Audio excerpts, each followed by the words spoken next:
حضرت مولانا الیاس رحمۃ اللہ علیہ نے زندگی کا خاصا دور ایسا گزارا ہے کہ شدید غربت، شدید غربت،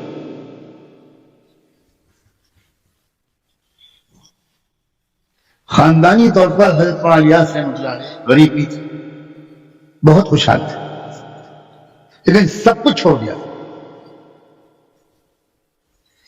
ایک آگ لگی تھی ان کے سینے میں، ایک آگ۔ پھر زندگی میں وہ دور آیا کہ رمضان کے مہینے میں سحری اور افطار دونوں وقت ایک بھی روٹی کا ٹکڑا موجود نہیں، ایک پیالی دودھ موجود نہیں، نہ گھر میں نہ باہر۔ مہمان جو بھی تھوڑے بہت تھے، سحری میں دسترخوان لگا، کیا رکھا گیا؟ ایک کڑوا پھل ہوتا ہے، گولر جس کو ہمارے یہاں کہتے ہیں، جو انسان تو کھائے گے، اسے بکرے وغیرہ کھاتے ہیں، وہیں پر وہ درخت لگا ہوا، تو وہ گولر کے پھل تو انسان تو رکھ دیے گئے اور پانی رکھ دیا گیا۔ حضرت مولانا الیاس نے بھی وہی کھا، جس کو ہمت ہو سکی اس نے بھی وہی کھا کے پایا۔ پھر افطار کا وقت آیا، پھر دسترخوان بچھا، پھر وہی گولر کے پھل توڑ کے رکھ دیے گئے۔ ایسے نہ جانے کتنے موقع آئے، گھر میں مسلسل فاقوں کی نوبت آیا۔ ایک وقت آیا کہ حضرت مولانا الیاس رحمۃ اللہ علیہ نے اپنی بیوی سے بہت درد بھری گفتگو فرمائی۔ اس گفتگو کا خلاصہ یہ ہے کہ انہوں نے اپنی بیوی سے فرمایا کہ دیکھو، مجھے یہ دیکھ کر بہت تکلیف ہو رہی ہے کہ میری وجہ سے تم بھی بہت مشقت کی زندگی گزار رہے، تم کو اسے آج کی عادت نہیں تھی، تم کھاتے پیتے گھرانے کی ہو، اب تو مجھے لگتا ہے کہ میری زندگی شاید اسی طرح کی گزرے گی، تو میں نہیں چاہتا کہ تم اتنی تکلیف میں زندگی گزارو، میں تم کو طلاق دے کر گھر بھجوا دوں گا، اللہ کرے مجھ سے بہتر تو جیون ساتھی مل جائے اور اتنی مشقت تم کو نہ اٹھانی پڑے۔ خاموش سنتی رہی ان کی اہلیہ مکرمہ، کچھ نہیں بولی، اٹھ کے گئی۔ گھر میں ایک چھوٹی سی کوٹری اس زمانے میں ہر گھر میں ہوا کرتے تھے، اور اس میں اس کے پیچھے بڑے راز تھا کہ جو غلہ آتا تھا فصل کا یا خرید کر، عام طور پر فصل کا غلہ آتا تو وہ غلہ چھان پھٹک کر کے اس کوٹری میں لگ دیا جاتا،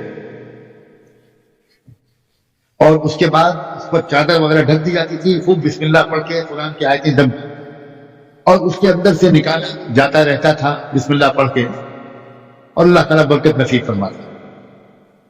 تو اس کوٹری میں اب کوئی غلہ تو رکھا نہیں تھا، وہ تو خالی ہو گئی تھی۔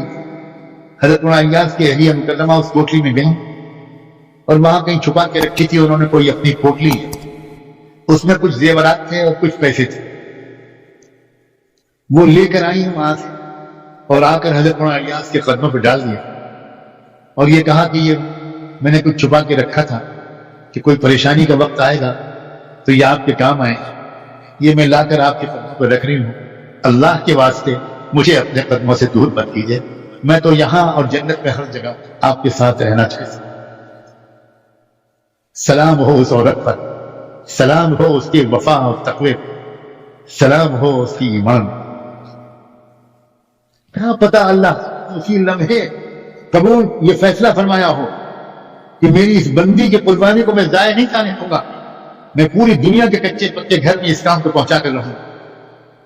کیا پتا دنیا میں شہرت حضرت ہو گئی، اور کیا پتا کہ برابر کا حصہ ان کی اس وفادار بیوی کا۔ یہ ہے وہ چیز کہ ان صلاتی و نسکی و محیایا و مماتی، اور اللہ ایسی ہمت کبھی مایوس نہیں کرتا، ان کو اتنا دیتا ہے کہ آج اسی حضرت مولانا الیاس کے دسترخوان لاکھوں لوگ کھانا، کیا برکتوں کے دروازے۔ لیکن ان مع العسر یسرا، یہ تھوڑے دن کا امتحان ہوتا ہے عزیزوں، نوجوانوں، تھوڑے دن کا امتحان ہوتا ہے۔ اللہ تعالیٰ اتنا لمبا امتحان ہمارا تمہارا نہیں دیں گے جتنا نبیوں کا اور صحابہ کے لیے. اللہ جانتے ہیں کہ ہم بے ہمت لوگ ہیں, ہم بزدل اور کمزور لوگ. الآن خفف اللہ عنكم وعلم ان فيكم ضعفا.